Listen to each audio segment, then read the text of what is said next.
बिस्मिल्लाहिर्रहमानिर्रहीम। अस्सलाम वालेकुम नाज़रीन, आप देख रहे हैं प्रोग्राम सिटी। मैं हूं आपकी मेज़बान अना यूसुफ। उम्मीद है आप ठीक ठाक हैं। अपना बहुत सारा ख्याल रखिए और इसके साथ साथ जुमे का दिन है, अपनी दुआओं में हम सबको याद रखिए। अल्लाह ताला हम सबके लिए आसानियाँ पैदा करे। प्रोग्राम के आगाज़ की तरफ चलेंगे। ख़बरों से हम आगाज़ करते हैं और इंशाल्लाह हम 11 बजे वाले सेगमेंट में जिनकी बर्थडे है उनको विश करने जाएंगे। हमारे मेहमान भी हमें 11 बजे ज्वाइन करेंगे। आज की खबरें क्या हैं? पहली खबर है, ओवर बिलिंग स्कैंडल में बड़ी पेशरफ्त हुई है। FIA ने 10 करोड़ यूनिट की खुर्द पकड़ ली है।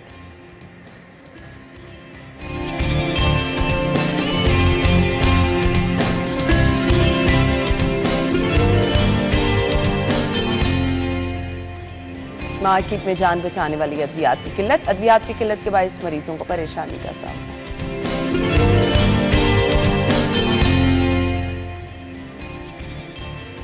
$630 नई बसों की खरीदारी पर एतराजात। रवा माली साल 49 अरब रुपए का फंड देना मुश्किल हो गया।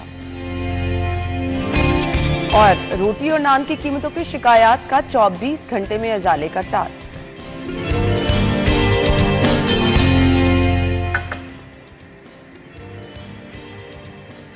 ये हैं खबरें। इनकी डिटेल्स के लिए हमारे सीनियर रिपोर्टर्स मौजूद हैं।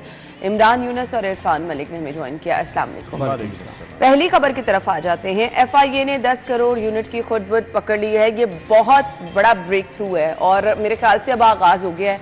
अब सारिफीन को रिलीफ मिलने का टाइम आ गया है। इमरान, देखें, हर शहरी जो है वो बेचारा जब बिल आते थे तो वो हमेशा पहले तो उन्होंने अब क्योंकि हर कोई अपने यूनिट बहुत नाप तोल के यूज करता था ना, उसके बाद भी जब इतना बिल आ जाता बिल्कुल इसी तरह पहले लिटरली जब भी बिल आता है ना, लोग जो है ना, पहले की मैं बात कर रहा हूँ, ये तो अभी की नहीं, पहले की बात कर रहा हूँ कि पहले लोग क्या करते थे कि इतना बिल आ गया है उनको पे करना ही करना था। फिर वो क्या करते थे बेचारे शहरी जो है वो जाके इंस्टॉलमेंट करवाते थे। मैंने खुद करवाई हुई है। मैं पिछले 3 माह से जो है वो बार बार इंस्टॉलमेंट जो है वो करवाता हूँ। अच्छा, उसके बाद क्या हुआ कि शहरियों ने अपने बिल जो है ना वो रीड करना शुरू किए, फिर मैच करना शुरू किए। फिर ये हुआ कि पहले तो ये हुआ कि जो डोमेस्टिक मीटर्स होते हैं उनको ओवर बिलिंग जो है उसकी शिकायत सामने आई। उसके बाद देखा देखी ये जो कमर्शियल इंडस्ट्री है ना, आपकी जो कमर्शियल सनतें हैं, उनको मैं पहले भी प्रोग्राम में कई बार कह चुका हूँ कि उनको कई हज़ार ज़्यादा यूनिट जो हैं वो डाले जाते हैं। ऐसी हमारे भी कई ऐसे दोस्त हैं जो कि मैं इस प्रोग्राम में मैंने डिस्कस किया था कि मेरा एक दोस्त है, उसकी बंद फैक्ट्री जो है उसका ये है कि 4 लाख रुपए का उसका बिल था बंद फैक्ट्री का। वो डलता है क्योंकि उन्होंने ट्रांसफार्मर लगाया हुआ है। 4 लाख रुपया बिल जो है उनका था ओरिजिनल, और उनको बिल जो है वो 17 लाख रुपये जो है वो भिजवाया गया, और उसमें कहीं भी ये नहीं लमसम बिल जो है वो उनको डाला गया था। अच्छा, वो बेचारे किस्तों के पीछे लगे हुए थे। खैर, किस्तों करवाने के साथ साथ फिर ये है कि किस्तें आपकी आसानी से होती नहीं है जब तक आप लेन देन जो है वो ना करें। अच्छा, शहरियों की जब ये शिकायत आई कि ओवर बिलिंग जो है वो हो रही है तो फिर और किसी को तो ख्याल नहीं आया।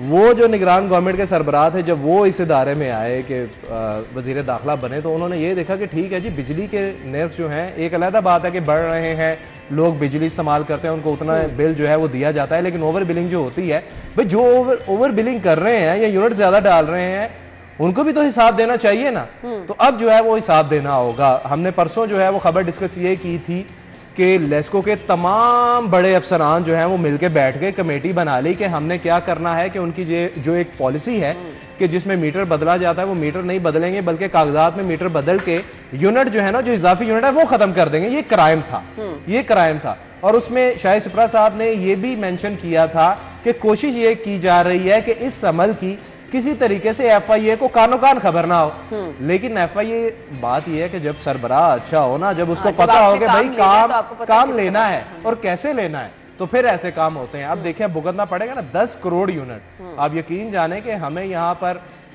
जब 100 यूनिट से आप आगे जाते हैं आपका बिल जो है वो डबल से ट्रिपल हो जाता है।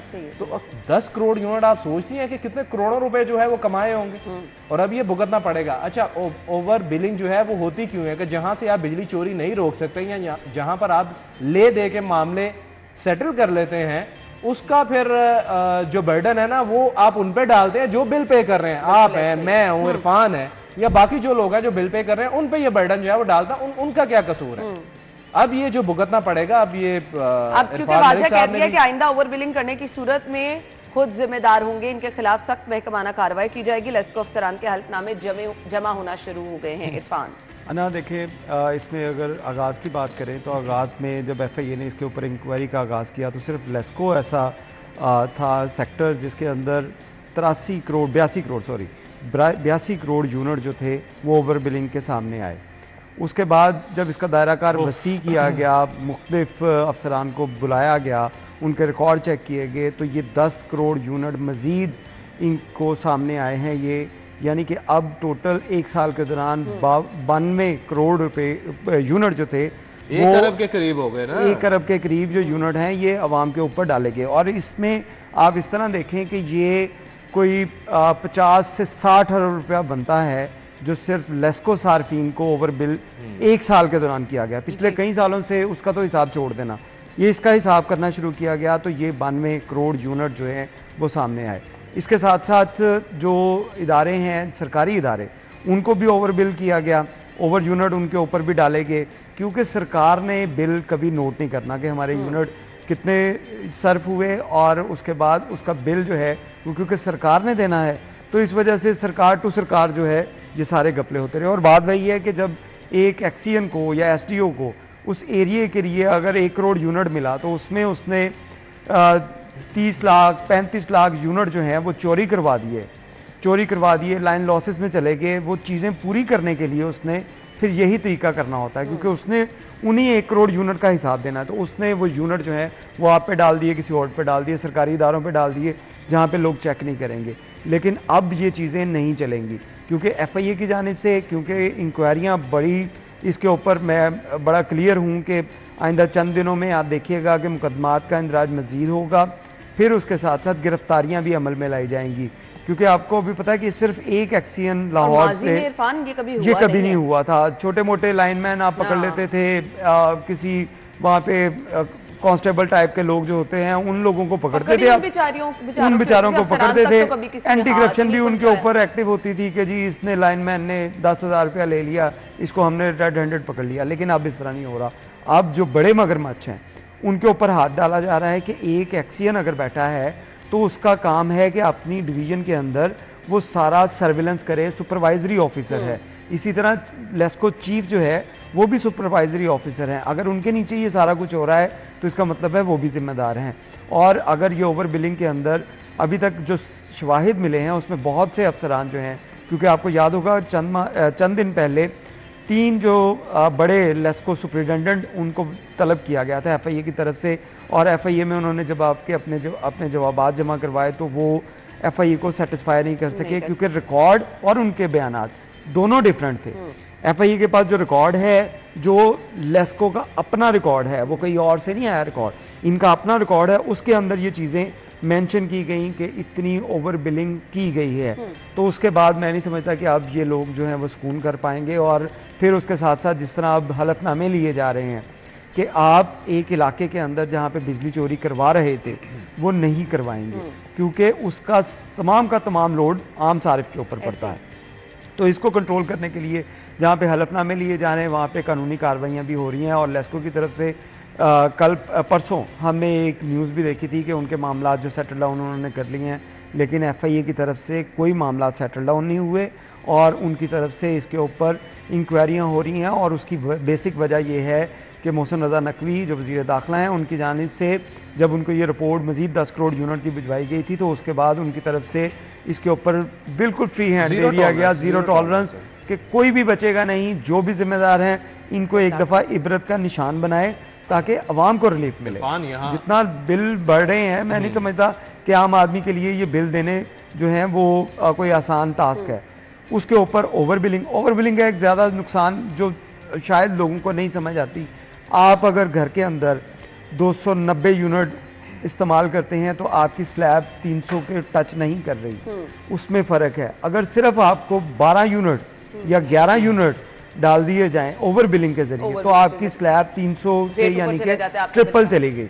तो ये बहुत बड़ा नुकसान था। जो आम सारिफ था उसको यूनिट तो थोड़े थोड़े डाले जा रहे थे, बड़े सरकारी अफसरान को, बड़ी बड़ी मिलों को, इन लोगों को डाले जा रहे थे, लेकिन जो आम सारिफ के ऊपर स्लैब के ज़रिए जो टैरिफ स्लैब है इसका जुल्म हो रहा था, ये तो नाकाबिले तलाफ़ी था। तो इसके ऊपर अब ज़ीरो टॉलरेंस होगा और मैं समझता हूँ कि ये होना चाहिए।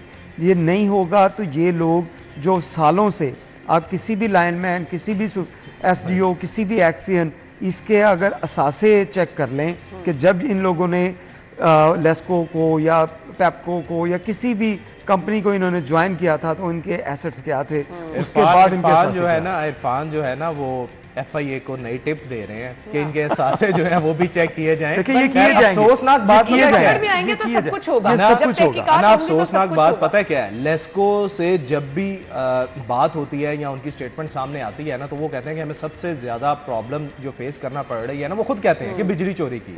बिजली चोरी जो है वो हम कंट्रोल नहीं कर पा रहे। अच्छा, अफसोसनाक बात जो मैं डिस्कस करने लगा वो ये है, आप ये देखें कि शहर की जितनी प्राइवेट सोसाइटीज हैं, हर प्राइवेट सोसाइटी जो अपनी बिजली बना रही है और वहां के मकीनों को बिजली दे रही है, क्या कभी आपने वहां से शिकायत सुनी है कि उनको ओवर बिलिंग हुई हो या उनकी बिजली चोरी हो? हम बिजली चोरी पे आ जाते हैं। शहर की बड़ी बड़ी सोसाइटीज है ना, ऐसे ही। वहां बिजली चोरी की शिकायत कभी हुई कभी है? भी नहीं, बिल्कुल। नहीं होती। तो क्या लेस्को का डिपार्टमेंट जो है वो उन प्राइवेट सोसाइटियों से छोटा है, बड़ा है? उनके जो प्राइवेट सोसाइटीज के मीटर रीडर्स हैं या जो लाइनमैन हैं, क्या उनकी तनख्वाहें मराज जो हैं लेस्को के अफसरान और मुलाजमीन से मराज ज्यादा है, कम है? उसके बावजूद ये लोग माजरत के साथ इनको ना हराम का लुकमा जो है ना वो खाने की आदत पड़ी हुई है। आप यकीन जाने, मैं तो हमेशा प्रोग्राम में ये कहता हूं कि भाई दर्जनों लोग मैं बता सकता हूं उनको। लेकिन अब तो वक्त आ गया, जिन्होंने अपना किबला नहीं भी दुरुस्त करना था वो खुद ब खुद करेंगे, क्योंकि अब पकड़ हो गई है। और जिस तरह से हम असासों की बात कर रहे हैं, जब आप पकड़ में आ जाएंगे तो तमाम तहकीकात भी होंगे, तो फिर सब कुछ खुलकर सामने आ जाएगा। ब्रेक होगी, ब्रेक के बाद अगली खबर हमारे साथ रहेगी।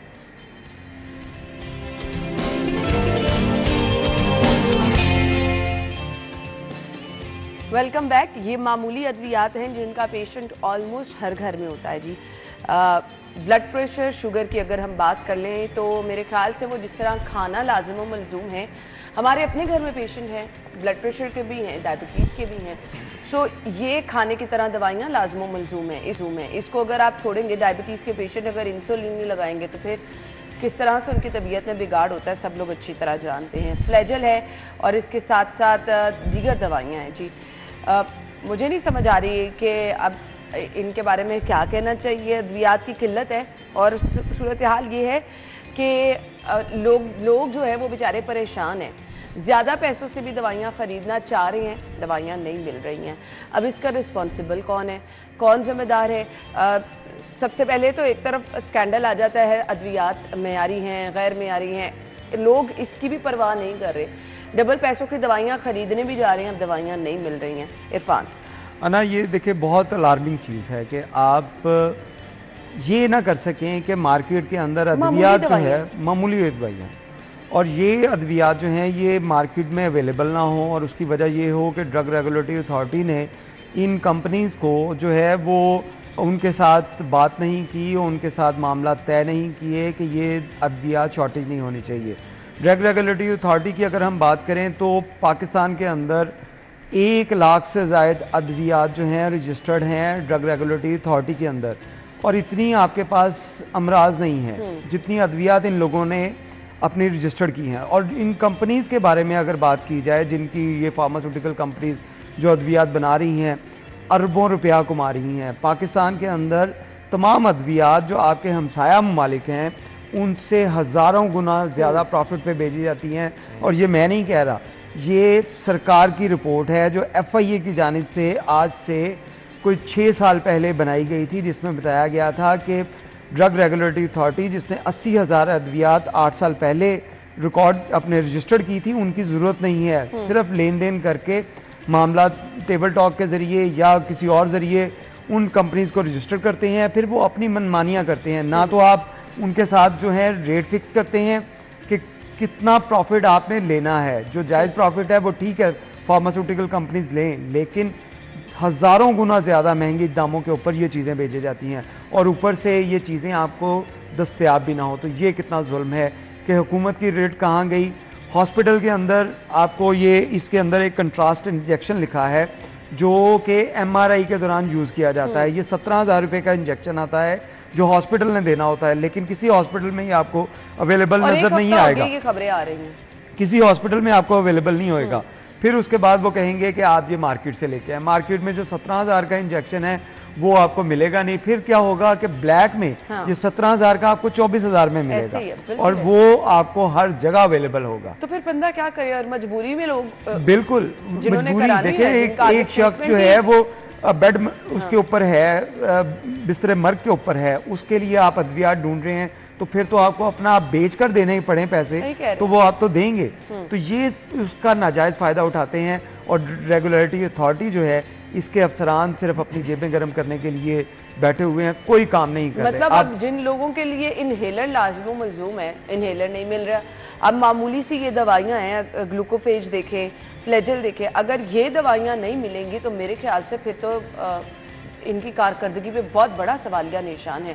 खालिद साहब एक्टिव बड़े हैं, लेकिन ये बहुत बड़ा मामला है, इस पर तो अब तक कुछ हो जाना चाहिए था उनकी तरफ से। इमरान माजरत मैं वो खबर माइंड में आ गई थी कि पुलिस कॉलेज की पासिंग आउट परेड वज़ीर आला की वर्दी पहनकर आप उस हिसाब में कल के हाँ नहीं मैं वो देख रहा था।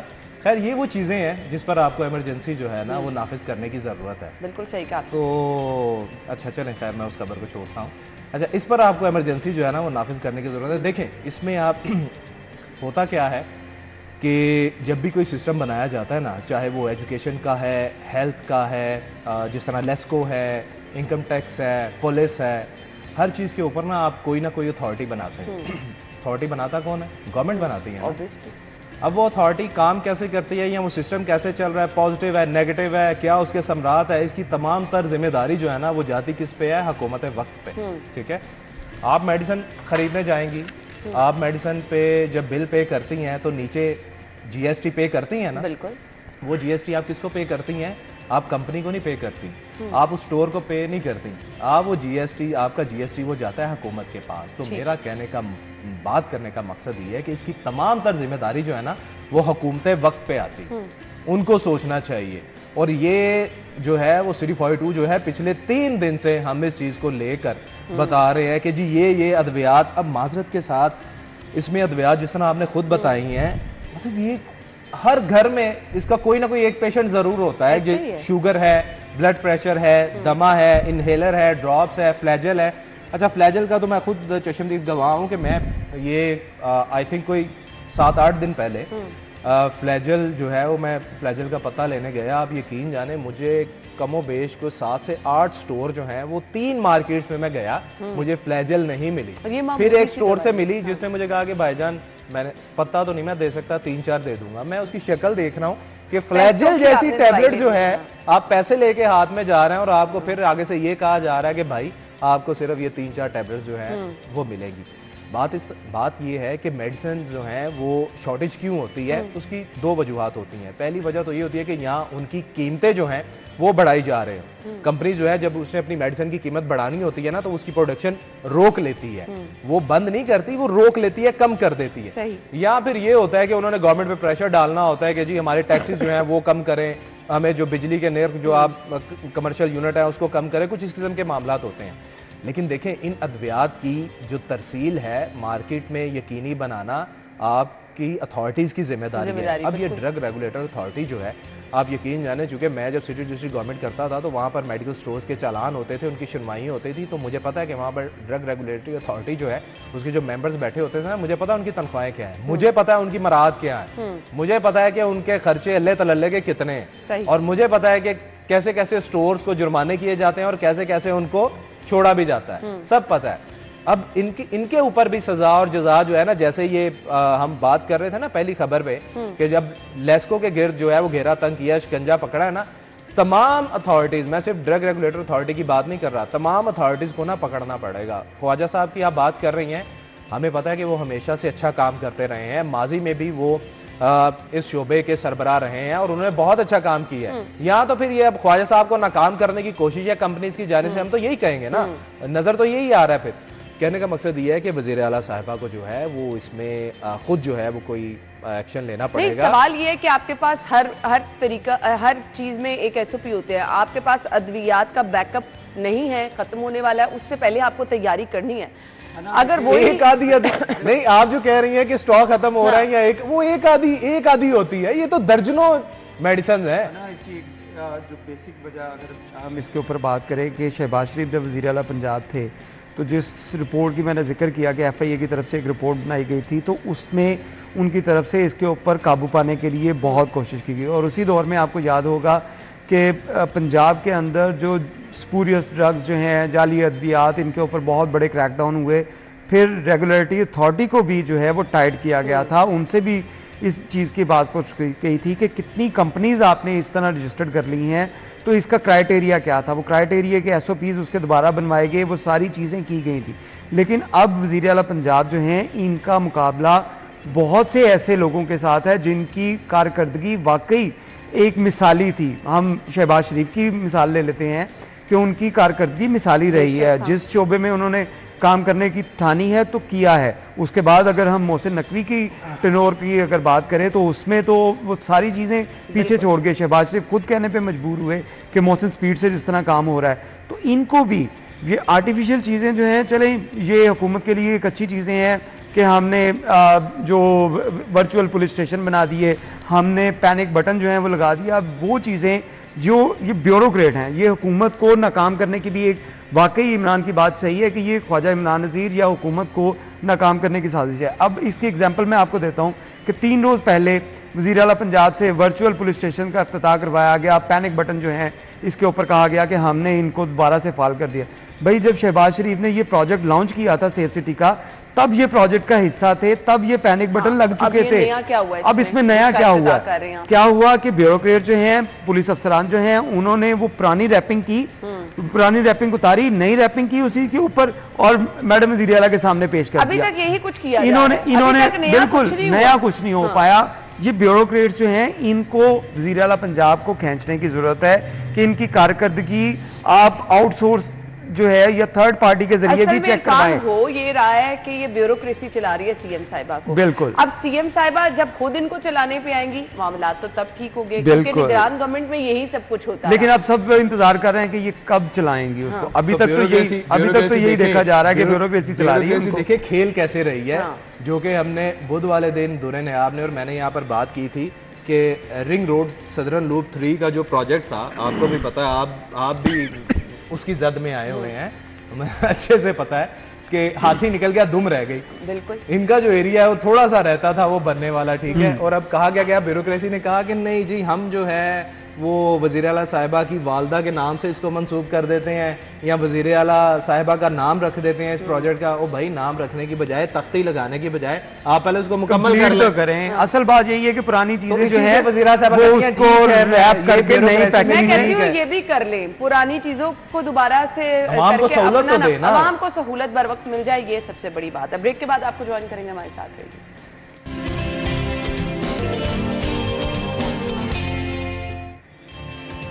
Welcome back. और खबर यह है कि जी बसों की खरीदारी में मुश्किलात हैं। अब मुश्किल यह है 630 नई बसों की खरीदारी, 49 अरब फंड्स पर एतराज अब क्या लगाया गया है और क्यों ये मामला जो है लटक रहा है, इमरान रोशनी डालिएगा। देखिए, हम अगर बात करें ना, हम हमेशा ये कहते हैं कि लाहौर में ट्रैफिक जो है वो बहुत ज़्यादा हो गई है।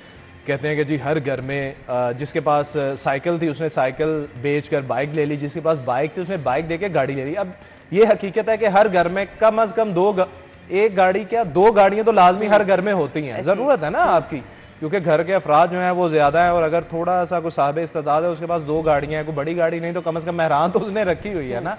अच्छा, फिर कहते हैं कि जी आवाम जो है वो पब्लिक ट्रांसपोर्ट को अहमियत नहीं देती, पब्लिक ट्रांसपोर्ट पर नहीं आती। अब आप ये देखें, जो हमारे तरक्की याफ्ता ममालिक है ना, इरफान मलिक साहब ने भी विज़िट किए हुए हैं, मैंने भी किए हुए हैं, आपने भी देखे होंगे कि वो वहाँ पर क्या होता है कि अगर किसी ने ऑफिस जाना है या स्कूल कॉलेज जाना है या अपने बिजनेस पर जाना है, वो लोग पब्लिक ट्रांसपोर्ट यूज़ करते हैं।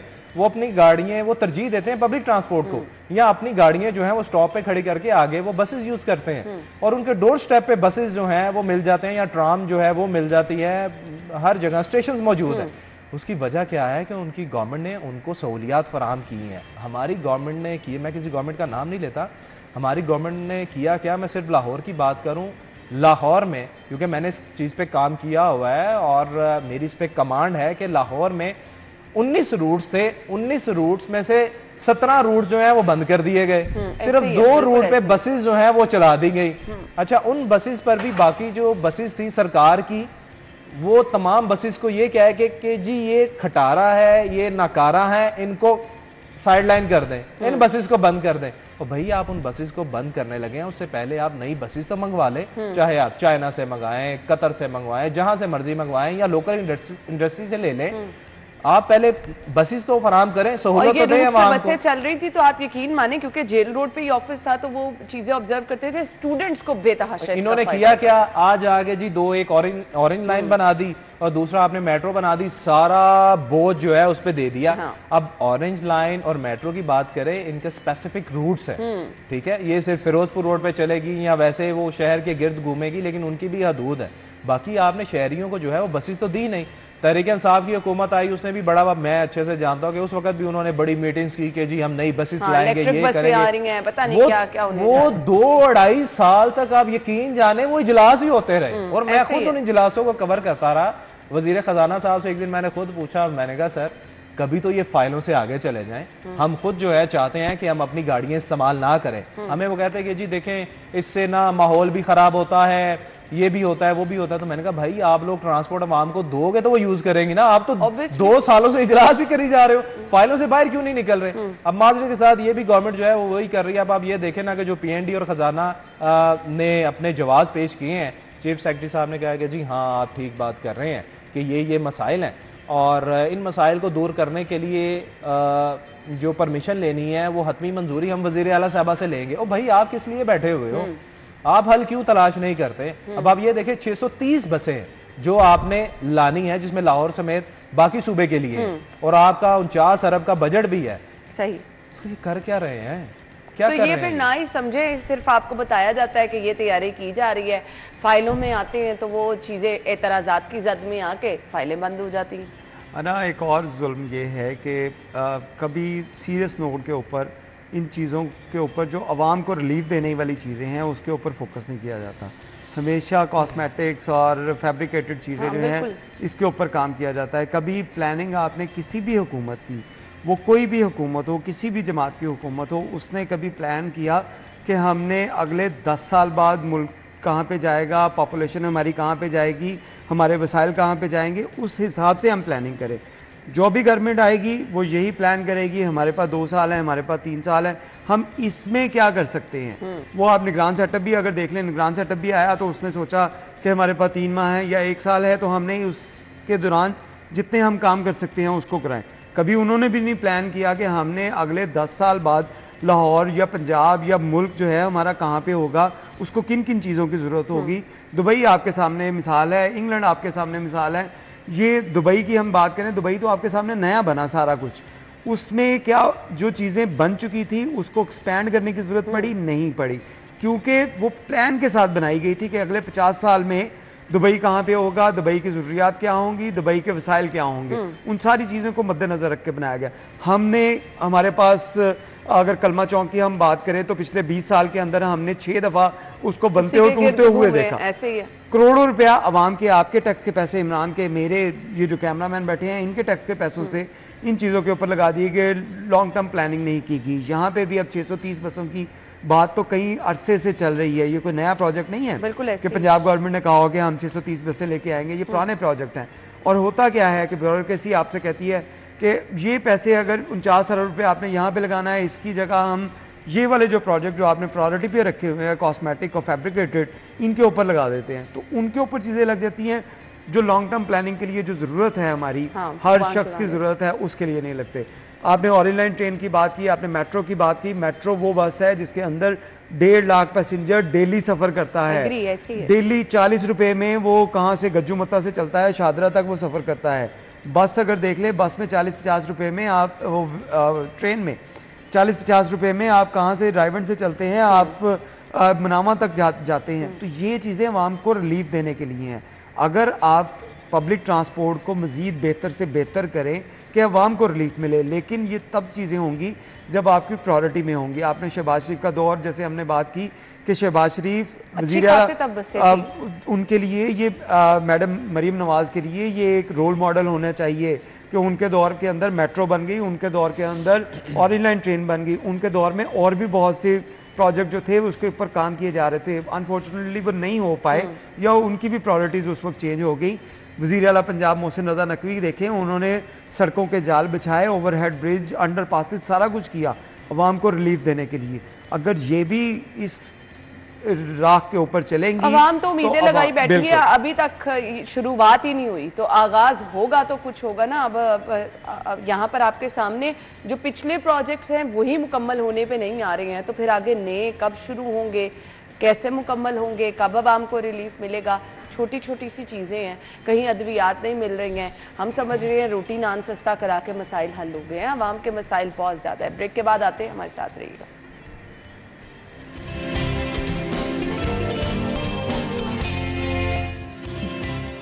Welcome back once again. So हम बात कर रहे थे, जाते जाते मैंने लिंक किया था कि रोटी और नान की कीमतों के अलावा भी लोगों के मसाइल हैं, तो कीमतों पर ज़ीरो टॉलरेंस है, कमिश्नर साहब कह रहे हैं। कमिश्नर साहब से रिक्वेस्ट एक ये भी है, ज़रूर ये भी करें, आवाम को रिलीफ देना ज़रूरी है, लेकिन कुछ और चीज़ों पर भी ज़ीरो टॉलरेंस अगर कर लेंगे तो आवाम को बहुत रिलीफ मिल जाएगा। रोटी और नान कीमतों की शिकायत का 24 घंटे में अजाला। रोटी और नान की कीमतों के लिए इंस्पेक्शंस के दौरान ज़ीरो टॉलरेंस रखें। अगर आप कमिश्नर साहब चाहें तो ये चीज़, इसका रिजल्ट अच्छा मिल रहा है ना, मुख्तलिफ इलाकों में जो रेट कहा जा रहा है उस पर रोटी और नान मिल भी रहा है। इसी तरह बाकी शहर में भी मामलात ऐसे हैं जिस पर अगर बाहर निकलें, कमिश्नर साहब खुद अपनी थोड़ी सी नजरें करम करें तो बहुत सारे मसाइल हल हो सकते हैं। गलत तो नहीं मैं कह रही इरफान? हाँ, बिल्कुल ठीक कह रही हैं, लेकिन उसके साथ साथ आपको 2 दिन पहले की एक खबर भी जहन में आनी चाहिए कि कमिश्नर लाहौर की खिदमात जो वफाक ने तलब कर ली। हाँ, जब ऐसी सूरत हाल होगी तो आप समझती हैं कि कमिश्नर लाहौर जो हैं, हाँ। वो यहाँ पे फोकस करेंगे कि मैं यहाँ पे काम करूँ, या वो ये फोकस करेंगे कि मैं अब बस आगे की मैं आगे की हाँ। सोचूं। हमारा प्रॉब्लम ही ये है कि जो किसी भी आप ऑफिसर के रूम में चले जाएं, किसी भी ऑफिसर के रूम में, तो वहाँ पे उसका ड्यूटी का जो है वो कौन कौन अफसरान इससे पहले थे, उनका ज्वाइनिंग डेट और उनके जाने की डेट जो है वो लिखी होती है। उस बोर्ड के ऊपर नज़र दौड़ाएं तो कभी आपको वहाँ पे कुछ लोग जो हैं वो कई ऐसे की पोस्टेज हैं कि वहाँ पे लोग आपको 6 महीने, साल, इसके दौरान, ये साल का टर्नओवर में बहुत लंबा टर्नओवर बता रहा हूँ। अच्छा। कि अब पाकिस्तान तहरीक इंसाफ का दौर था तो उस दौर के अंदर पंजाब के 8 IG तब्दील कर दिए गए। बिल्कुल ये सूरत हाल, CCPO तब्दील कर दी गई, DIG ऑफिसर, ये सारी चीज़ें जो हैं, जब आप एक ऑफिसर को पता है कि मैं यहाँ पे 2 माह हूँ, 3 माह हूँ, अब इनको तो पता है कि मैं कुछ दिन हूँ, हाँ, बिल्कुल, तो उसके बाद वो काम करेंगे, वो नहीं करेंगे। तो आप उनसे उम्मीदें लगाने की बजाय ये उम्मीद करें कि अब अगर इनके बाद कोई अच्छा ऑफिसर लगे, कोई भी अफसर लगे तो उसके बाद वो काम करे। ये उम्मीद करें कि अगर जो भी किसी ऑफिसर को एक दफ़ा लगाया जाए, अच्छी तरह उसकी छानबीन कर लें, अच्छी तरह उसके बारे में पता कर लें, उसके बाद उसको लगाएं और उसको इख्तियारात दें, फ्री हैंड दें कि भाई अब तुमने काम करना है, तुम्हें यहाँ से हटाएगा कोई नहीं। होता क्या है कि अगर एक शख्स का काम नहीं हुआ, उसने किसी ऊपर से बात की, उसने कहा इसको हटाएं जी यहाँ से, उसको हटा दिया जाता है। लेकिन इनकी तो डिमांड की गई है वफाक में कि हमें, ये कमिश्नर साहब बहुत, क्योंकि इन्होंने पंजाब में बड़ा अच्छा काम किया, तो अब इनको वफाक में भी मौका मिलना चाहिए, तो उसके लिए वो जा रहे हैं। लेकिन अब जो नए आएंगे, जो भी आएंगे, उनके लिए आप दुआ गो हों, और मैं भी दुआ गो हूँ कि वो काम करें, आएँ जहाँ पे रोटी, कपड़ा और ये रोटी, ये जो है नान, ये इनकी कीमतें हों, वहीं पे जो बाकी ओवर चार्जिंग की जा रही है आवाम से, सब्जियों की कीमतें ज़्यादा हैं, मटन देख लें, मटन जो है वो 1600 रुपया सरकारी रेट है। वो किसी जगह पे भी आपको लाहौर में मुझे 1600 रुपया मटन लेके दिखा दें, कमिश्नर साहब के अपने घर में 1600 नहीं आता होगा, वहाँ पे भी जो है वो 2200, 2400, क्योंकि आम मार्केट का रेट है, वहाँ पे आता होगा। चिकन जो है वो 700 रुपये है। अब गंदम आपको मिल रही है 3000 रुपया मन 40 किलो की, और चिकन जो है वो 700 रुपया किलो। तो देखें कितना जुल्म है कि किसान जो सारा साल मेहनत करे उसको ना मिले, और पोल्ट्री फार्म वाले जिसने 40 दिन में चूज़ा तैयार कर देना है, वो 700 रुपये पे अपनी मनमानी करे कि मैंने 700 ही देना है, उस पर भी ना मिल रहा हो। तो ये चीज़ें करने वाली हैं अफसरान की। लेकिन हुकूमत जिन अफसरान को भी लगाए, उनको थोड़ा टाइम भी दे कि आप यहाँ पे आए हैं तो इसके ऊपर काम करें। आपको तब हटाया जाएगा जब आप करप्शन करेंगे, जब आप नालायक होंगे, नालायकी आपकी साबित होगी, फिर आपको हटाया जाएगा। और सवाल ये ना कि अगर आपकी इंतजामिया कुछ करना चाह रही है तो वो कर सकती है। अभी रिसेंटली हम जो रोटी और नान की कीमतों की बात कर रहे हैं, अगर करवाना चाहे तो हमें नजर आया है कि इस पे इम्प्लीमेंट हुआ है। देखें, ये थोड़ी सी जो हालत बेहतर हुई है रोटी नान की, वो क्यों हुई है? क्यों क्योंकि आपकी वज़ीर आला साहबा जो है उनका फोकस इस पे रहा, उनके पार्टी के जो सरबराह हैं वो खुद बाहर निकले, तंदूरों पर गए, रोटी खरीदी। फिर उन्होंने क्या किया कि जब जो नीचे इदारे हैं उनको जब पता चला कि जो है उसका एम्फेसिस इस पर है और वो चाहती है कि रोटी की कीमतें हैं नीचे आएँ और ज़ायद कीमत पर फ़रोख्त ना हो, तो वो एक्टिव हो गए। अब आप ये देखें इस पर इम्प्लीमेंटेशन जो है, जो कमिश्नर साहब ने कहा है कि ज़ीरो टॉलरेंस पॉलिसी जो है वो इस पर अपनाई जा रही है और कहीं कीमत ज़्यादा जो है वो बर्दाश्त नहीं होगी और आपको पूरे शहर में रोटी जो है वो अब उसी निरखों पर मिल रही है जिस पर सरकार चाह रही है। ये काम करवाया किससे जा रहा है? प्राइस कंट्रोल मजिस्ट्रेट से करवाया जा रहा है ना, ठीक है। और प्राइस कंट्रोल मजिस्ट्रेट जो हैं वो एक पूरी फौज है और उन्होंने सिर्फ रोटी नान की कीमतें कम नहीं करवानी, शहर में जहां जहां ग्राम फरोशी हो रही है ना उसको कंट्रोल करना उनकी जिम्मेदारी है। जहां जहां सरकारी निरखों से जायद पर चीजें फरोख्त हो रही हैं उनकी जिम्मेदारी है, लेकिन वो धनिया पीकर बैठे रहते हैं, सब अच्छा की रिपोर्ट देते हैं। लेकिन अब रिक्वेस्ट ही कर सकते हैं कि अगर ये मामला आप गौर करके ठीक करा रहे हैं तो आवाम को रिलीफ देने के लिए दीगर मामला पर भी गौर कर लें। थैंक यू सो मच, बहुत बहुत शुक्रिया। नाज़रीन, हेडलाइंस के बाद आएंगे।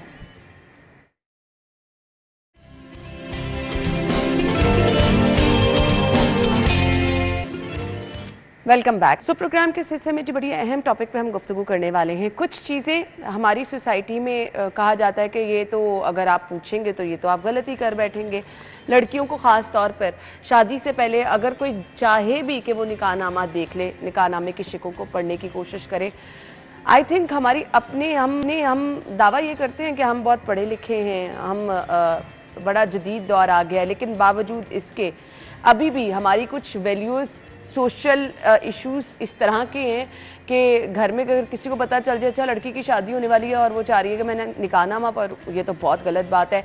अगर वो अपना राइट पूछना चाह रही है तो लड़की शादी से पहले इतनी ये वाली बातें कर रही है, मतलब वो एक इम्पैक्ट ऐसा बना दिया जाता है कि आपका जो राइट है, जो आपको पता होना चाहिए, वो भी आपके लिए मुश्किल कर दिया जाता है।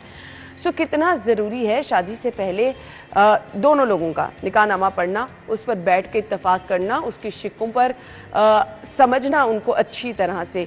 आजकल हर दूसरा बंदा जिसकी हमें शादीशुदा ज़िंदगी डिस्टर्ब नज़र आ रही है, क्या ये भी एक रीज़न हो सकती है आपस में एक दूसरे के मामलात को समझना और मसाइल से छुटकारा हासिल करने के लिए कितना ज़रूरी है कि आप मेंटली भी प्रिपेयर रहें, आपको पता हो कि बेसिकली शादी है क्या, आपकी ज़िंदगी में क्या क्या तब्दीलियां आने वाली हैं।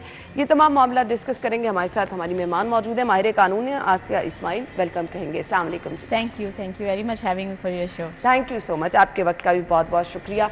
कुछ चीज़ें जो मैं मुझे लगता है कि हम जितनी मर्जी तरक्की कर भी जाएं, हमारे अपने घर में कहा जाता है अच्छा ये लड़की कह रही है शादी से पहले तो ये तो गलत बात है, अगर फलां को पता चल गया तो कोई क्या कहेगा कि ये निकाहनामे के बारे में जानना चाह रही है। ये मेंटेलिटी नहीं चेंज हो पा रही, क्या रीज़न समझती हैं इसकी? देखिए ये जो मेंटेलिटी है ना, ये टैबू से हमें निकलना पड़ेगा। बात ये है कि हमने अपनी वुमेन को एज आ इस्लामी जमहूरिया पाकिस्तान, ना तो हमने कानून में उसको राइट्स दिए हुए हैं, कॉन्स्टिट्यूशनल राइट्स की बात करें, और ना ही हमने कभी वुमेन राइट्स के लिए बात की है। आप आज की 76 साल हिस्ट्री में पाकिस्तान की उठा के देख लें, बाहर दुनिया में आपको बहुत सारी मूवमेंट नज़र आएंगी जहाँ पे वुमेन के राइट्स क्रिएट किए गए हैं, वुमेन एम्पावरमेंट्स की बात की गई है। हमारे यहाँ बहुत सारी NGOs हैं, बहुत सारे, मैं उनके नाम नहीं लेना चाहती, हम बहुत बड़े बड़े नारे लगा लेते हैं, हम अपने मर्दों को, अपने भाइयों को बैठ के इतना बुरा भला कह रहे होते हैं विदाउट रीज़न। हमारे पास जस्टिफिकेशन नहीं होती, ठीक है, हमारे पास लैक ऑफ अवेयरनेस नहीं होती, हमें पढ़ने लिखने की आदत नहीं है। पहले हम ये पढ़ लें कि हमारा इस्लाम क्या कहता है, हमारा कानून क्या कहता है और हमारा कल्चर क्या कहता है। बेसिकली ये कल्चर प्रैक्टिसेस हैं। इस्लाम ने जितने खवातीन को हकूक दिए हैं वो तो शायद हम बीइंग अ मुस्लिम हमें ये पता ही नहीं है। बिल्कुल हम मजहब में फंस गए हैं, दीन से निकल आए हैं। दीन मीन्स के जो कि प्रैक्टिसेस है हमारी, रियल प्रैक्टिसेस है हमारी, जो कि हमें सही तालीमात देता है। मजहब वो है कि बस जो कि हम चल रहा है एक, ठीक है, तो वो एक टैबू से हमें निकलना है। हम कल्चर प्रैक्टिसेस में, फिर हमारे पास लैक ऑफ अवेयरनेस है, ठीक है, लैक ऑफ अवेयरनेस है, लैक ऑफ एजुकेशन है। फिर हमने कभी वुमेन को, अब एक खातून अगर गलती करती है और आप उसको लेबल कर देते हैं। हमारी जो मेजॉरिटी है हमारे मुल्क के अंदर, देखिए 55% ऑफ मेजॉरिटी जो है ना वो वुमेन पॉपुलेशन है, less than more than man, ठीक है। उसके बावजूद हम उन खवातीन को कह देते हैं नहीं जी, इसने तो जो बात, हम डिसमिस कर देते हैं उनकी हर बात को, ऐसे ही है बिल्कुल, ठीक है। जब तक आप उनको, और फिर हम हमारे जो इश्यूज हैं हम उन इश्यूज को एक्सेप्ट करने के लिए तैयार ही नहीं है। जब मैं भी अक्सर कई मैंने कई देखा है, फीमेल अक्सर कोर्ट में खड़ी होती है, अगर वो कोई बात कर रही होती है या कोई वुमेन राइट्स पे या किसी भी बात पे अगर वो बात करती, people actually they are so reluctant to accept the women issues. Reason is this कि अगर आपके साथ बैड एक्सपीरियंस हुआ है किसी भी ABC सिनेरियो में, दैट डज नॉट मीन कि पूरे मुल्क की खवातीन को आप एक ही उसमें कटहरे में खड़ा करके उनको बुरा भला कहें। तो बेसिकली ये हमारी कल्चरल प्रैक्टिसेस हैं और इसके लिए हमें अवेयरनेस की जरूरत है। अवेयरनेस कहाँ से होती है? पहले होता है कि हमारे घर हमारे होते हैं, फिर मजहब है हमारा, हमारे उसके बाद फिर हमारे एजुकेशन है, और फिर दूसरी बात आपकी खुद की भी कुछ डिसिप्लिन लाइफ होती है, ठीक है, आपने खुद भी। लेकिन आजकल ये सोशल मीडिया का दौर, ये टिकटॉक का दौर, इसने भी हमारी आवाम को, यूथ को बहुत ज्यादा डिस्टर्ब किया। The reason is this, I am talking about because I teach Punjab university, तो मेरा हर एज ग्रुप के साथ इंटरेक्शन रहता है, तो मुझे बच्चियों के मसाइल भी पता है, मुझे बच्चों के मसाइल भी पता है। फिर मैं लॉयर्स को भी पढ़ाती हूँ constitutional law, legal advance studies में।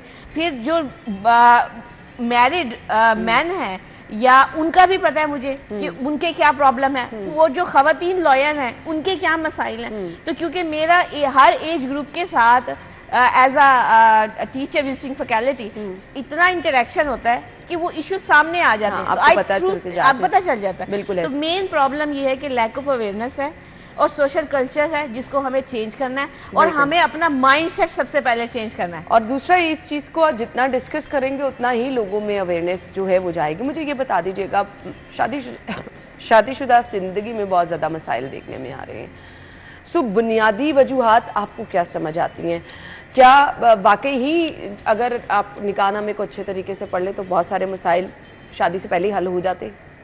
देखिए, अभी अतर मनीला साहब की कॉलम नंबर 17 जो कि कंडीशन है, उसके ऊपर एक बहुत खूबसूरत जजमेंट आई है जिसमें उन्होंने ये बात ख़वातीन के लिए कही है कि अगर खातून अपना हक महर का क्लेम कर रही है और अगर उनका कॉलम गलत फिल किया गया है, या आपने कहा कि जी जो रजिस्ट्रार है लाइसेंस्ड है वो फिल कर लेगा लेटर ऑन, या माँ बाप या कोई जो भी आप जिसको भी आपने वकील या रिप्रेजेंटेटिव अपना बनाया वो फिल कर लेगा, वो अल्टीमेटली वो फीमेल अगर क्लेम कर रही है तो आप उसको प्रोवाइड करें। ठीक है, लॉ उन्होंने ये जजमेंट पास कर दी है कि खातून उस हक महर की टाइटल है, ये उसका राइट्स है, राइट है। ठीक है, ये एक बहुत अच्छी बात है कि वुमेन, लेकिन जब भी वुमेन एम्पावरमेंट की बात आती है हम उसको नेगेटिव देखते हैं। हम कहते हैं हमने अपनी खवातीन को अगर एम्पावर कर दिया तो ये तो हमारे खिलाफ हो जाएगी।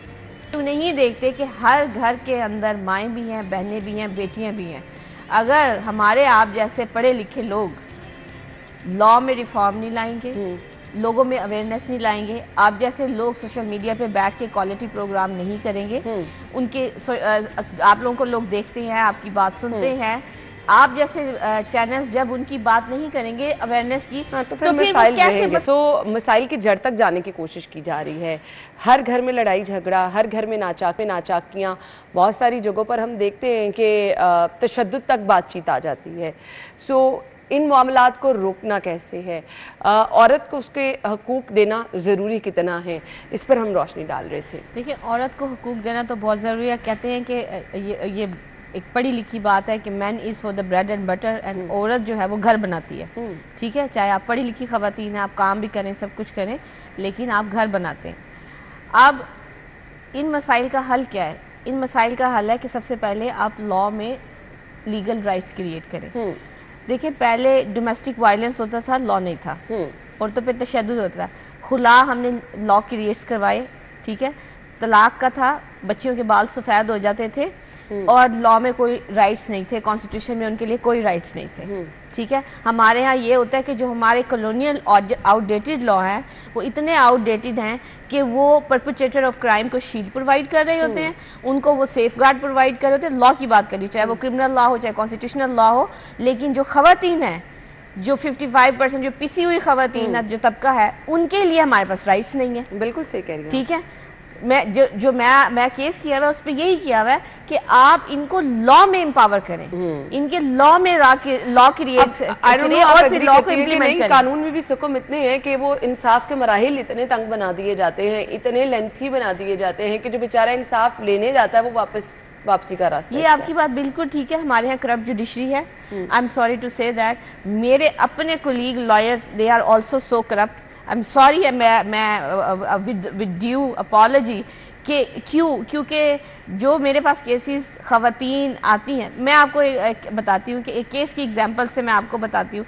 एक बच्ची मेरे स्टूडेंट थी पंजाब यूनिवर्सिटी में, मुझे पता चला कि उस बच्ची का इशू था कि उसकी मदर की डेथ हो गई, ये गार्डियन कोर्ट का कस्टडी का इशू था, और फादर ने दूसरी शादी कर ली, कुछ प्रॉब्लम्स जो भी हुए, मामू उसके गार्डियन बन गए, सब कुछ हो गया। फादर ने उसे अपना नाम नहीं दिया। जब उसने अपने क्लेम किया गार्डियन कोर्ट में, अब वो जो वकील साहिब है वो दोनों पार्टी से मिल गए और आज तक वो बच्ची जो है वो अपनी स्टेटसलेस जिंदगी गुजार रही है। उसका नादरा में कहीं भी रिकॉर्ड मौजूद नहीं है और वो सिर्फ अपनी एजुकेशन पे फोकस कर रही है।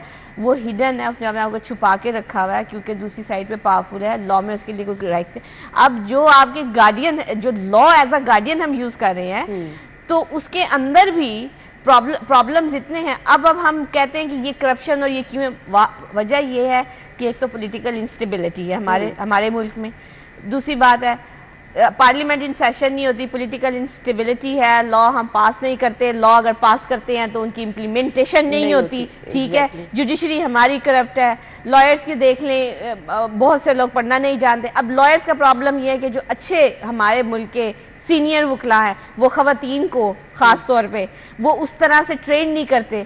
खवातीन उस वक्त अपने मसाइल से निकल सकती हैं जब वो फाइनेंशियली इंडिपेंडेंट हो। ये एक इतना बड़ा पॉइंट है। वेस्ट में खातून जो है वो फाइनेंशियली इंडिपेंडेंट है, एक बात, और उनके लॉ में राइट्स क्रिएट किए गए हैं। और आप दूर ना जाएं, आप अपने मुल्क की अपने नेबर कंट्रीज में देख लें, इंडिया में देख लें, उन्होंने वुमेन एम्पावरमेंट पे कितना काम किया, उन्होंने फंडामेंटल राइट्स पे कितना काम किया। अभी रिसेंटली जो उन्होंने एक जजमेंट पास किया इंडियन सुप्रीम कोर्ट ने राइट टू प्रो चॉइस के ऊपर, एंटी अबॉर्शन लॉ के ऊपर, उन्होंने मैरिटल लॉ को भी क्या कहते हैं उसका पार्ट बना दिया है अपने क्रिमिनल लॉ का। ठीक है, और फिर आप फ्रांस को देख ले, ये चीजें हमें गाइडलाइन, उन्होंने इसी सिमिलर लॉ को कॉन्स्टिट्यूशन का हिस्सा बना दिया। क्यों? क्योंकि जब आपके पास लॉ में राइट्स होंगे तब आप उनको एक्सरसाइज कर सकते हैं। बिल्कुल, आपके पास अगर लॉ में राइट्स ही नहीं है, फॉर एग्जांपल आपके पास जब खुला का राइट नहीं था, बच्चियों के बाल सफेद हो जाते थे और पर्सनल ग्रज और फैमिली दुश्मनियां हमारे यहाँ इतनी ज्यादा होती हैं, वो कहते होते थे कि जी आपको हम ना ही तो डिवोर्स हमारे हक में है, तलाक हम देंगे नहीं, मर्द हज़ार दूसरी शादी कर लेते थे, वो बेटी अदालत के दरवाजे खड़काती रहती थी, कहते थे you don't have a rights neither in the constitution nor in a criminal law और family law, sorry family law, so where do we go. तो प्रॉब्लम यहाँ पे रूल ऑफ लॉ की बात आ जाती है। अगर हमारे यहाँ रूल ऑफ लॉ हो और जो लॉ में राइट्स नहीं है उनको हम क्रिएट्स करें, जो अवेलेबल है उनको एक्सरसाइज करें, इम्प्लीमेंट करें, इंटेग्रिटी आसान होगी और मेरे ख्याल से बहुत सारे मसाइल पर काबू पा लिया जाएगा। Thank you so much. वक्त की कमी की वजह से हम गुफ्तगू का सिलसिला नहीं आगे बढ़ा सकते। ब्रेक के बाद ज्वाइन करेंगे, हमारे साथ रहिए। स्टूडियो में आपको एक बार फिर से खुश आमदीद कहेंगे। नाज़रीन, प्रोग्राम के इस हिस्से में हम बात करने वाले हैं माह शवाल के हवाले से। माह शवाल की अहमियत क्या है, कुछ चीज़ें जो कि मंसूब कर दी गई हैं शवाल के महीने के साथ, उनमें कितनी सच्चाई है, कितनी सदाकत है। फिर बहुत सारे लोग कहते हैं माह रमज़ान में हमारे जो रोज़े रह गए थे वो माह शवाल में रख सकते हैं या नहीं रख सकते, उसका तरीक़ेकार क्या है, क्या पूरे साल में कभी भी रख सकते हैं या ज़रूरी है शवाल के महीने में रखना। बहुत सारे लोग कहते हैं कि आप अपना कोई भी नया काम को शुरू करने जा रहे हैं, कोई निकाह की तकरीब है, शवाल के महीने में ये नहीं करने चाहेंगे, इसमें कितनी सदाकत है, और इस तरह दीगर सवालात भी हम करेंगे। हमारे साथ मजहबी स्कॉलर अल्लामा एहसन उवैस साहब मौजूद हैं, वेलकम करेंगे। अस्सलाम वालेकुम। वालेकुम अस्सलाम। बहुत बहुत शुक्रिया आपके वक्त के लिए। सबसे पहले बता दीजिएगा ये माह शवाल की अहमियत क्या है? बिस्मिल्लाहिर्रहमानिर्रहीम। शवाल की अहमियत में कुरान मजीद फुरकान हमीद में अल्लाह रब्बुल इज़्ज़त ने इरशाद फरमाया, अल हज्जु अशहुरुम मालूमात फमन फरद फीहिन्ना अल हज्ज फला रफसा वला फुसूक वला जिदाला फिल हज्जी वमा तफ़अलू मिन खैरि यअलमुहुल्लाहु व तज़व्वदू फ़इन कान खैर ज़ाद तक़वा व अत्तक़ूनी या उलिल अलबाब। ये कुरान मजीद फुरकान हमीद की आयत सूरह अल बकरा में शवाल की शान में उतरी है। शवाल का महीना अल्लाह रब्बुल इज़्ज़त ने फरमाया हज के चंद महीने मुअय्यन है, जिसमें शवाल है, ज़ुक़ादा है और अशरा ज़िलहज्जा है। जो शख्स इन महीनों में नियत करके अपने ऊपर हज लाजिम कर ले और हज के दिनों में निकाह का इख्तिलात ना करे, ना कोई और गुनाह करे, ना कोई झगड़ा करे, जो तुम भलाई भी करो अल्लाह उसे खूब जानता है। और फरमाया कि फ़इन्ना खैरा ज़ाद तक़वा, बेहतरीन ज़ादे सफ़र तुम्हारा तक़वा है और सबसे बेहतरीन ज़ादे रा तक़वा। और अकल वालों के लिए फरमा रहा है, अकल वालों तक़वा इख्तियार करो। कुरान की इस रोशनी में शवाल, ज़ुक़ादा, ज़िलहज्जा और फिर मुहर्रम, ये चारों महीने हुरुमात वाले हैं। इसमें जंगो जदल नहीं है, इसमें लड़ाई नहीं है। अच्छा, जो हज के दिन है खास, उसके अंदर किसी किस्म का निकाह वगैरह यानी निकाह वाले हुकूक ज़ौजियत अदा नहीं कर सकते, वो बात खास अय्याम है वो। अब और दूसरी अहमियत जो इसके ज़िलहज्जा के हवाले से जो आती है, सबसे ज़्यादा अहमियत वाली बात कि इसमें यौम ईद है और यौम ईद की जो बरक़ात हैं, हदीस के मफ़हूम के मुताबिक अल्लाह करीम फ़रिश्तों से पूछता है, मेरे फ़रिश्तों बताओ, जब पूरा रमज़ान मेहनत कर कर ज़ादे राह को इकट्ठा करते हैं मोमिन, भूख प्यास बर्दाश्त करते हैं, फास्टिंग करते हैं और रात को जाग कर उसके हुजूर खड़े होते हैं और अपने रोजे को हराम कुजा हलाल से भी हुक्म रब्बी से रुके रहते हैं, तो अल्लाह पूछता है बताओ फिर मजदूरों की मजदूरी क्या दूं? और उसमें इख्तिताम पर अल्लाह रब्बुल इज़्ज़त की बारगाह से रहमत और मग़फ़िरत की सदा आती है कि सुन लो, जितने भी रमज़ान में मजदूर थे मैंने उनकी मजदूरी कबूल करते हुए बख्शिश अता कर दी है और वो वापस घर पहुंचते हैं तो माफ़ी हो चुकी होती है। फिर इसकी फजीलत और अहमियत में इसके रोज़ों के हवाले से बात आ जाती है। इसमें 6 रोज़े और हदीस के मुताबिक इसमें 6 रोज़े और 7 रमज़ान के, यानी रमज़ान में फरमाया जाता है ना कि एक नेकी का अजर 10 गुना, तो 10 को जो और 30 रोज़े वो हो गए, 6 शवाल के हो गए, तो 30 और 6 यानी 30 + 6 is equal to 36, 36 multiply by 10 is equal to 360, तो 360 साल के बराबर रोजों का अजर मिल जाता है जब आप 6 रोजों को साथ मिला लेते हैं। अच्छा, ये तो बात आ गई हमारी लिमिटेशंस और हमारी हुदूद के मुताबिक, लॉजिक के मुताबिक। अल्लाह तो फरमाता है वल्लाहु युदाइफु लिमन यशा, वो फरमाता है मैं इससे भी ज्यादा दे सकता हूँ जिसकी नीयत इखलास और तकवा वाली होती है। ये फजीलत अहमियत में ये बात आ जाएगी। फिर इसमें मसाइल आगे।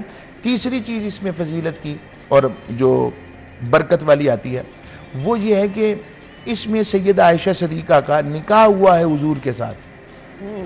अच्छा, इसमें भी मैं ये सप्लीमेंट्री इसको कहने क्वेश्चन के तौर पर रेज होता है, जब निकाह सैयदा आयशा सदीका और हुजूर की बारगाह की बात आती है, कुछ ज़हनों में ये सवाल आज का इंडल्ज करता है, यंगस्टर्स इसको पढ़ते हैं जब कि 9 साल की उम्र में निकाह हो गया। तो इसके ऊपर एक नई रिसर्च भी मैं पेश कर देता हूँ। वो रिसर्च ये है कि आज भी इतने डिजिटलाइज एरा के अंदर रहते हुए भी हम कुरान मजीद फुरकान हमीद को जब छापा जाता है तो ये कानून है पाकिस्तान का जिसके मुताबिक एंड पे वो लिखते हैं अगर कुरान मजीद फुरकान हमीद में इसके बावजूद कोई आप लफ्ज़ों में मामलात में कमी देखे तो हमें मुत्तला कर कर सवाब हासिल करें, खैर हासिल करें। उस दौर के अंदर जिस दौर में कलमी नुस्खे चलते थे, कलम दवात के साथ होता था, असातिज़ा हदीस को डिक्टेट करके लिखवाते थे, तो हज़ारों की तादाद में लोग बैठे होते थे, तो मुमकिन है लफ्ज़ बदल गए हों। अब उस रिसर्च का जो मैं एंगल देने लगा हूँ, सैयदा आयशा सदीका की बड़ी बहन है, उनका नाम है हज़रत अस्मा। हज़रत अस्मा जो हैं ये शोहर बीवी हैं हज़रत ज़ुबैर बिन अवाम की। हज़रत ज़ुबैर जो हैं वो कज़न है हुजूर के फूफोजाद हैं, गवारी रसूल। तो उनके एज के साथ जब डिफरेंस आता है, जैसे सिद्दीक़ अकबर की जो दूसरी बेटी है, तो 10 साल का है बनता है। अगर 10 साल का बनता है तो फिर निकाह के वक्त हजरत आयशा सिद्दीका की एज बननी चाहिए 16 साल, सही, बिल्कुल। और फिर रुखसती के वक्त बननी चाहिए 19 साल। तो अगर 16 और 19 हो जाए तो मेरा नहीं ख्याल इसमें कोई और अभी भी इन लॉजिकल बात आपको समझ ना आ रही हो। बिल्कुल। मैं ये हट के बात कर रहा हूं कि इसके बजाय और भी रीजंस मौजूद हैं कि 9 साल की उम्र में बलूगत का, मामलात का, अरब का, एरा का कैसा था, मैं उस तरफ नहीं जा रहा, मैं एक नए एंगल से बात कर दी। इसके अलावा आगे आ जाएं तो इन बरक़ात के अलावा के पूरा साल हो गए से ये मनूस नहीं है, यानी ऐसा समझ लिया जाता था कि ये शायद मनूसत वाला, बल्कि कहा गया कि इसमें निकाह की तकरीबात को मुस्तहब किया गया। सैयद आयशा सिद्दीका और हुजूर ने अमल करके दिखा दिया उसको। तो इस निस्बत से इसमें बरक़ात रखी गई हैं, रहमतें रखी गई हैं। ये कॉन्सेप्ट ही गलत है कि इसमें निकाह नहीं हो सकता या ये तकरीबात नहीं हो सकती, ये गलत कॉन्सेप्ट है, इसका इस्लाम से कोई ताल्लुक इसका इस्लाम से कोई ताल्लुक नहीं है। मुझे ये बता दीजिएगा, अगर हम खुसूसी तौर पर सवाब की नीयत से कोई इबादत करना चाह रहे हैं शवाल के महीने में, तो वो कौन कौन सी इबादत हो सकती है? सबसे बड़ा तो इसमें जिसको सुन्नत आ गया वो ये रोजे आ गए। अच्छा, ये रोजे जब सुन्नत में आएंगे तो गैर मुअक्कदा यानी मुस्तहब है, ठीक है, रखें तो सवाब है, ना करें तो जवा गुनाह नहीं है। अच्छा, इसमें अगली बात खवातीन स्पेशली सुन रहे हैं और आप सब सुनते हैं कि अगर उनके रोजे कज़ा हो जाए या मर्दों के रोजे कज़ा हो जाए या आर्जी बीमार थे और उनके रोजे कज़ा हुए तो वो इन शवाल के महीनों में रोजों को पूरा कर लें। ठीक। अच्छा, 6 इकट्ठे भी रख सकते हैं, 2-2 करके भी रख सकते हैं, और पूरे महीने में भी 6 जैसे चाहे कर सकते हैं। ठीक है। अच्छा, इन 6 में नहीं रख सके, यानी इस शवाल में नहीं रख सके, मिसाल दे रहा हूँ, पूरे साल में जब चाहे उन रोजों की कज़ा जैसे चाहे, ईजमेंट है, ईजमेंट दी है कुरान और हदीस ने, तो आप तब रख लें। और अगर फिर भी ना रख सके तो फिर सोचना चाहिए कि हम अपने मालिक के बंदे कैसे हैं, हमारे पास वक्त ही नहीं है, तो उस वक्त को कीमती समझें और मालिक के साथ राब्ता मजबूत करें। सही। रोज़ों के अलावा हम जो नफली इबादत का एहतमाम करते हैं उनमें आप क्या क्या रिकमेंड करें? नफली इबादत में तो जितनी कसरत कर लें, कोई इसकी स्पेसिफिकेशन नहीं है। ठीक है। जो आसानी के साथ जितना, अब उसको मैं यूं एंगल लेता हूं, रमजान में जो आपने नफली इबादत की सूरत में जखीरा किया था ना, उस जखीरे को महफूज करने का महीना ये है, और उस आदत को पुख्ता करते हुए उन नफली इबादत को आगे कंटिन्यू कर सकते हैं। वो नफलों की सूरत में हो, वो कुरान की जिक्र की सूरत में हो, वो चैरिटी की सूरत में हो, वो सदकात की सूरत में हो, वो खैरात की सूरत में हो, वो इल्म देने की सूरत में हो, वो किसी भूखे को खाना खिलाने की सूरत में हो, वो किसी को रोटी कपड़ा पहनाने की सूरत में हो। कोई इसकी स्पेसिफिक सूरत नहीं है कि ये जो कहते हैं कि इतने वज़ाइफ हैं, वज़ाइफ कोई सुन्नत नहीं है।